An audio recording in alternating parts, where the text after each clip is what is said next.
ధన్యవాదాలు తెలియజేస్తూ సెలవు తీసుకోండి అధ్యక్ష. ధన్యవాదాలు. గౌరవ సభ్యులకు విజ్ఞప్తి, మీ నియోజకవర్గానికి సంబంధించిన ఒక్క సమస్య పైననే ప్రస్తావించవలసిందిగా మిమ్మల్ని కోరడం అవుతున్నది. మరి అదేవిధంగా డాక్టర్ చిట్టెం ప్రాణికారెడ్డి గారు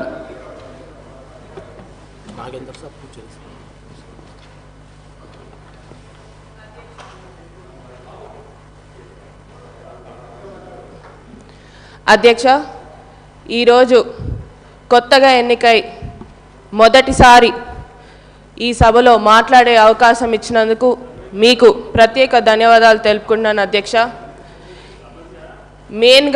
ముందుగా మా నారాయణపేట నియోజకవర్గం అంటే ఎప్పుడైనా గుర్తొచ్చేది వెనుకబడ్డ ప్రాంతం, ఎప్పుడు కూడా పట్టించుకోలేదు, నీళ్ళ సమస్య చాలా ఎక్కువగా ఉంటుంది. ఈరోజు మా నారాయణపేట నియోజకవర్గ ప్రజలందరి తరపున, రైతు మిత్రుల తరపున ఈరోజు మాకు పండగ లాగా ఏదైతే ముఖ్యమంత్రి గారు మాకు జియో 69 ద్వారా Narayanpet Kodangal lift irrigation administrative sanction అనేది ఇవ్వడం జరిగింది.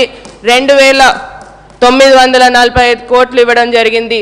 దానికోసమని ప్రత్యేకంగా ముఖ్యమంత్రి గారికి మరియు ఇరిగేషన్ మంత్రివర్యులు ఉత్తమ్ కుమార్ రెడ్డి గారికి ప్రత్యేక ధన్యవాదాలు తెలుపుకుంటున్నాం అధ్యక్ష.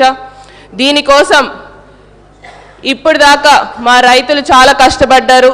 ఈరోజు మాకైతే పండగలాగా ఉంది అధ్యక్ష. మా నియోజకవర్గంకి వెళ్తే రైతులు చాలా సంతోషంగా ఉన్నారు. ఈ ప్రాజెక్ట్ వల్ల ఏదైతే 1,00,000 ఎకరాలకి నీళ్ళు అనేది, మాకు సాగునీరు అనేది రాబోతుంది. ఎందుకంటే వలసలు జిల్లాగా మారిందని చెప్పి ఇంతకుముందు కూడా అన్నారు. అవే వలసలు తగ్గి మళ్ళీ తిరిగి అదే వలసలు పోయిన వాళ్ళు తిరిగి వచ్చి వాళ్ళ భూముల్లో వాళ్ళ పంట పొలాలను కోసమని పనిచేసుకోవడానికి అవకాశం ఇచ్చినందుకు ప్రత్యేక ధన్యవాదాలు అధ్యక్ష. దీంతో పాటు రెండే సమస్యలు అధ్యక్ష. మా దాంట్లో ఉన్నది ఏంటంటే మెయిన్గా నారాయణపేట్ అంటే గుర్తొచ్చేది చేనేత రంగం అధ్యక్ష.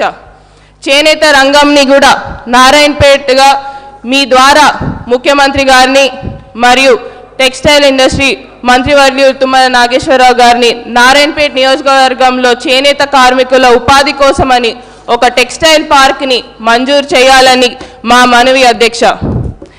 దీంతో పాటు చాలా ఉన్నాయి అధ్యక్ష సమస్యలు.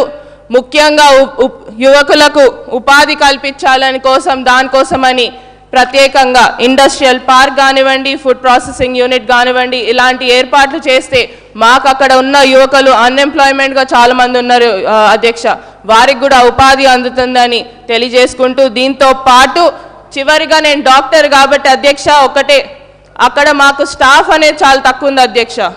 మాకు ఈ ఏదైతే డిస్ట్రిక్ట్ హాస్పిటల్ కానివ్వండి ఆడ స్టాఫ్ అనేది సరిగ్గా ఉండదు. మా పిహెచ్సిలు సిహెచ్సిలు ప్రతి ఒక్క ప్లేస్లో కూడా స్టాఫ్ చాలా తక్కువ ఉంది అధ్యక్ష. ఆ స్టాఫ్ కోసమని కూడా మా హెల్త్ మినిస్టర్ వర్యులని దామోదర్ రాజనరసింహ గారిని మరొకసారి కోరడం జరుగుతుంది. ఏదైతే స్టాఫ్ అనేది కూడా పెంచాలని కోరుతున్నాం అధ్యక్ష. ఈ అవకాశం ఇచ్చినందుకు ప్రత్యేక ధన్యవాదాలు అధ్యక్ష. దయచేసి నమస్కారం అధ్యక్ష. సభ్యులు చెప్పింది నోట్ చేసుకున్నాం.